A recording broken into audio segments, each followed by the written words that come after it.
Hello, कैसे हो आप सब। तो मेरा आज का जो वीडियो बनाने का मेन पर्पज़ है, वो मेन पर्पज़ खाली 3 चीज़ों का है। एक तो अवेयरनेस, ठीक है, दूसरा नॉलेज, और तीसरा आप लोगों के साथ कभी कुछ गलत ना हो। लाइक बहुत लोगों के साथ दुबई में गलत होता है, जो किसी भी कंट्री से, not even India, Bangladesh, Pakistan, Nepal, बहुत सारी, फिलीपींस में भी मैंने बहुत सुना हुआ है।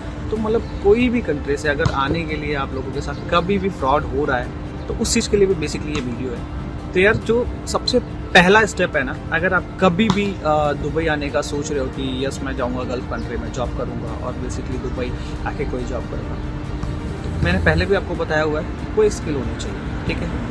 और आप उस स्किल में अगर आप जॉब ढूंढना चाहते हो, तो यार आप थोड़ा सा भी अगर मोबाइल चलाना जानते हो ना, थोड़ा सा भी, मतलब आपको पता है कि यूट्यूब कैसे यूज़ करना है, आपको पता है कि गूगल कैसे यूज़ करना है, तो गूगल पे जाओ।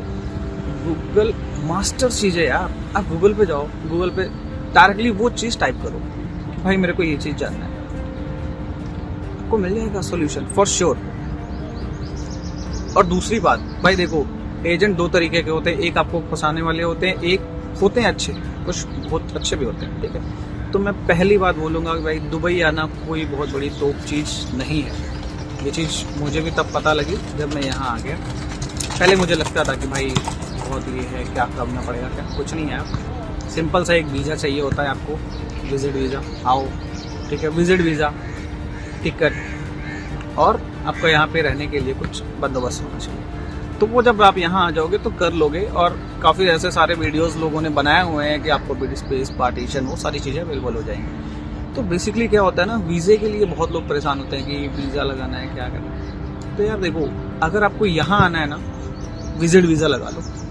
2 महीने का विजिट वीज़ा होता है, वो विजिट वीज़ा लगा के आओ, जॉब ढूंढो, जो आपको स्ट्रीम चाहिए उसमें जॉब ढूंढो, और उसके बाद आपका टिकट बहुत आसान है भाई। इतने सारे ऐप चल रहे हैं, डायरेक्ट एयरलाइन की वेबसाइट पे जाके बुक कर सकते हो, या तो नहीं करना है तो आप, बहुत सारे ऐप हैं, स्काई स्कैनर है, गोआईबीबो है, इतनी सारी चीज़ें हैं। जस्ट टाइप करो, टिकट बुक करो, यूं।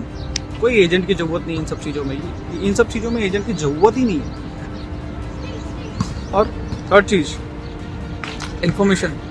तो इन्फॉर्मेशन तो यार देखो, जिनको भी आना है, अगर कोई प्रॉब्लम आ रही है, कुछ भी दिक्कत है, किसी भी चीज़ से रिलेटेड है, और अगर उस चीज़ को मैं सॉर्ट आउट कर सकता हूँ, तो फॉर श्योर आप कमेंट ड्रॉप करो, मैं आपके कमेंट पढ़ूंगा और आपके कमेंट के थ्रू मैं आपको जवाब दूंगा, या तो उस पर एक ब्रीफ मैं आपको वीडियो बना के डाल दूंगा, और आपके लिए वो हेल्पफुल होगा।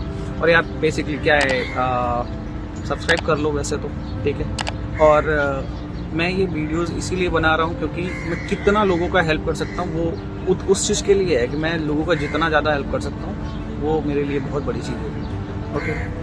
और प्लीज़ अभी ये मत ड्रॉप करना कि मुझे जॉब दिला दो, या मैं ये जॉब करना चाहता हूँ। भाई मैं हेल्प कर सकता हूँ आपको, मैं चीज़ें बता सकता हूँ कैसे होंगी, कैसे चलती है यहाँ पे चीज़ें, वो मैं आपको बता सकता हूँ। बट मैं कोई एजेंट नहीं हूँ, मैं आपको जॉब नहीं दिला सकता, ठीक है। मैं आपको बता सकता हूँ कि क्या हो सकता है, क्या नहीं हो सकता, ठीक है। और फ्रॉड, तो फ्रॉड भाई देखो, लोग आजकल तो, आप किसी एजेंट के पास गए, उसने बोला कि भाई मैंने आपका 2 महीने का विजिट वीज़ा लगा दिया, तो विजिट वीज़ा में भी फ्रॉड हो रहा है मेरे भाई। तो आप देखोगे ना कि कभी भी कोई विजिट वीज़ा आपके पास आ रहा है, या कोई भी टाइप का वीज़ा आ रहा है ना, तो उस पर एक बारकोड लगा होता है। ऑलवेज भाई, हर फोन में ये फीचर है बारकोड स्कैन का। उस बारकोड को स्कैन करो, अगर आपके नाम का वीज़ा है तो फॉर श्योर आपका नाम उसमें आ जाएगा, आपकी पिक्चर आ जाएगी उसमें।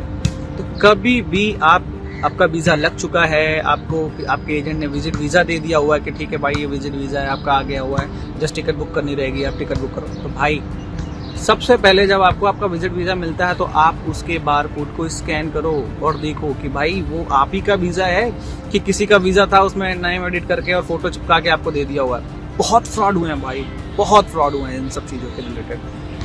तो और सीरियसली यहाँ पे ये मत सोच के आओ कि यार वहाँ पे वो है, फलाना है, ढमकाना है, और मैं उसके भरोसे जाऊँगा। कोई हेल्प नहीं करेगा, फॉर श्योर कोई हेल्प नहीं करेगा। You are the own helper for you.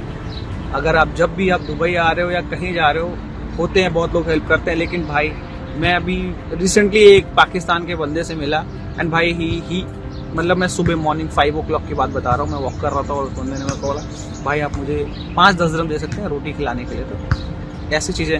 मैंने पूछा, मैं कहा भाई कहाँ से हो? कहते पाकिस्तान से आए हूँ, एजेंट ने धोखा दे दिया हुआ है, जिस भाई ने मुझे बुलाया था वो मेरा कज़न ब्रदर है और अभी वो मेरा फ़ोन नहीं उठा रहा और 2 दिन से मैं भूखा हूँ। तो सोचो यार, ऐसे भी होता है। तो भाई अवेयरनेस सबसे बड़ी चीज़ है। किसी के ऊपर रिलायबल मत हो तो पे आना कि भाई मेरा भाई वहाँ रहता है, मेरा चाचा वहाँ रहता है, मेरा दादा वहाँ रहता है। इन सब चीज़ों पे बिल्कुल मत ले। अपने आप को स्ट्रॉन्ग करके आना और ये सोच के आना कि भाई मुझे दुबई में अगर रहना है तो मेरे स्टार्टिंग जो टाइम्स होंगे ना वो बहुत टफ होने वाले हैं। तो अगर नहीं भी हुए तो फॉर श्योर चलो वो तो भगवान की मर्जी है। अगर आपको बहुत अच्छे से मिल गया सब कुछ तो that's great, but for sure भाई यहाँ पे आके ना, और कंफर्टेबल नाम की चीज़ नहीं है। पहले अगर आप कंफर्टेबल डोलोगे भाई मैं आया यहाँ पे दुबई में, मेरे को 5-6 हज़ार दिरहम की नौकरी मिल गई है और आराम से मैं 1 BHK लेके स्टूडियो रूम लेके मैं रह रहा हूँ, नहीं होगा। टू बी फ्रैंक नहीं होगा। आप अपना करो भाई। मेरे को 4 साल हो गए हैं दुबई में और 4 साल में इतना तो सीख गया हूँ कि भाई पहले का 1 साल जो मेरे लिए था ना वो किसी जंग से ज़्यादा मतलब कम तो नहीं था। इतना हार्श होता है, इतना सब कुछ होता है, बट यस अगर आप स्टे सर्वाइव कर गए वहाँ पे, आप उस टाइम बीइंग को सर्वाइव कर गए ना, तो दुबई आपके लिए। दुबई आपसे ये नहीं कहती कि भाई आप यहाँ पे ऐसे और हम आपको, वो मौज पैसे वालों के लिए है, जॉब करने के लिए है, उनके लिए मौज नहीं है भाई। तो भाई आपको यहाँ पे कमाना पड़ेगा, आपको यहाँ पे बचाना पड़ेगा, आपको यहाँ पे सेविंग करनी पड़ेगी। फॉर श्योर जो आएगा वो सेविंग करने के लिए और अपने बैक होम जो फैमिली है कंट्री में उनको पैसे भेजने के लिए, राइट। तो ये सब चीज़ें ध्यान में रख के आओ भाई। और फिर मैं कह रहा हूँ, रिपीट एंड रिपीट मैं कह रहा हूँ, किसी भी एजेंट पे प्योर जब तक पूरा भरोसा ना हो जाए मत करो भरोसा भाई उस पर। मतलब उससे सवाल पूछो भाई, आप उसको पैसे दे रहे हो तो सवाल पूछना आपका हक बनता है। आप उसको पैसे दे रहे हो आने के लिए तो सवाल पूछो। आपके दिमाग में जितनी भी सारी चीज़ें चल रही सब उससे पूछो कि भाई ये कैसे है, ये कैसे है, यहाँ क्या होगा, वहाँ क्या होगा, ये क्या होगा, वो क्या होगा। और पहली बात, लाख रुपए 2 लाख रुपए नहीं लगते दुबई आने के। कोई भी जॉब हो 1-2 लाख रुपए नहीं लगेंगे, 1.5 लाख नहीं लगेगा। तो भाई बी अवेयर। मैं फिर से बता रहा हूँ, दुबई आने के लिए आप समझो मेरी बात को, दुबई आने के लिए 3 चीज़ें चाहिए। आपका वीज़ा होना चाहिए, आपका टिकट होना चाहिए, आपका रिटर्न टिकट होना चाहिए। रिटर्न टिकट का तो बहुत सारे अल्टरनेट ऑप्शन भी है। बस 3 चीज़ें चाहिए। यहाँ पे आओ, उतना पैसा लेके आओ भाई। वही जो आप 1-2 लाख रुपए उसको एजेंट को दोगे ना, वो अपने पास रख के आओ, उसको कन्वर्ट करा के दिरहम में लेके आओ और यहाँ पे आप सर्वाइव करो और जॉब करो। मिल जाएगी, मुझे भी मिली है, आपको भी मिल जाएगी और बहुतों को मिल रही है और बहुतों को मिलती है। ठीक है, चलो अभी कुछ भी आपका किसी और का कुछ प्रॉब्लम है या कुछ है तो प्लीज़ मेरे को बताइए। आई विल मेक श्योर कि मैं उस प्रॉब्लम को या आपको उसके रिलेटेड कोई इन्फॉर्मेशन हो सकता है तो मैं उसको आपको दे पाऊँ। ठीक है, चलो thank you, bye bye, take care.